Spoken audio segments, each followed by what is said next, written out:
राजकीय बातम्या आहेत। मुंबई महानगरपालिकेची आरक्षण सोडत जाहीर झाल्यानंतर दोन्ही ठाकरे बंधूंकडून निवडणुकीची रणनीती सुरू झालेली आहे। आरक्षण सोडत जाहीर झाल्यानंतर मनसे अध्यक्ष राज ठाकरे आणि शिवसेना पक्षप्रमुख उद्धव ठाकरे यांनी मागवली आहे। आता इच्छुकांची यादी मागवल्याचं कळतंय।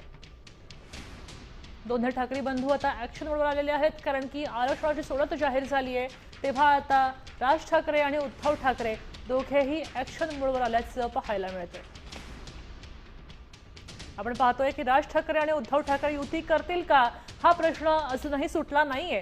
मात्र दोन्ही बंधूंनी आता ऍक्शन मोडवर येऊन तयारीला सुरुवात केलेली आहे, कारण की त्यांनी याद्या मागवलेल्या आहेत आणि आपापले उमेदवार निश्चित करण्यासाठी ते आता तयारीला लागलेले आहेत। राज ठाकरे आणि उद्धव ठाकरे दोघेही आरक्षण सोडत जाहीर झाल्यानंतर थेट दुसऱ्याच दिवशी आता ऍक्शन मोडवर आल्याचं पाहायला मिळतंय।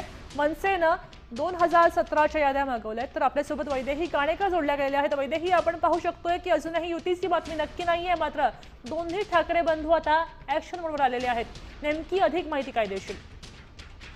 की अजून युतीची अधिकृत घोषणा जरी झाली नसली तरी उद्धव ठाकरे आणि राज ठाकरे सध्या ऍक्शन मोडवर बघायला मिळत आहेत। प्रसंगी सोडत जाहीर झाल्यानंतर दोनही ठाकरेंनी आपापल्या इच्छुकांची यादी त्या ठिकाणी मागवलेली आहे। आपल्याकडे आरक्षित असलेले उमेदवार आहेत का, आरक्षित विभागामध्ये तितके प्रबळ असे उमेदवार आहेत का, की काय प्लॅन बी करावा लागेल या संदर्भात देखील त्यांची चर्चा सुरू असलेली पूर्ण माहिती सध्या मिळत आहे। सोबतच एकूणच जे आकडेवारी आहे त्या विचार केला तर मनसेकडून plan A, plan B, plan C असे सगळे प्रयत्न जे आहेत ते देखील केले जाणार असल्याची माहिती मिळत आहे। एकूणच किती कशा जागा आणि किती जागा किती विभाग आपण आपल्याकडे घेऊ शकतो या संदर्भातली चाचपणी सध्या मनसेची देखील झालेली बघायला मिळत आहे।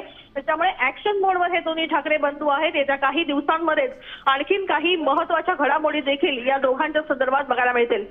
नक्कीच, धन्यवाद वैदेही सविस्तर माहितीसाठी। आपण पाहू शकतोय की ठाकरे बंधू आता ऍक्शन मोडवर आल्याचं पाहायला मिळत आहे, कारण सोडत जाहीर झालेली आहे। देश विदेशातील प्रत्येक घडामोडींचे लाईव्ह अपडेट मिळवण्यासाठी आता साम टीव्हीच्या सर्व सोशल मीडिया प्लॅटफॉर्मला लाईक, फॉलो आणि सबस्क्राईब करा। तसंच सर्व नोटिफिकेशनसाठी बेल आयकॉन प्रेस करायला विसरू नका।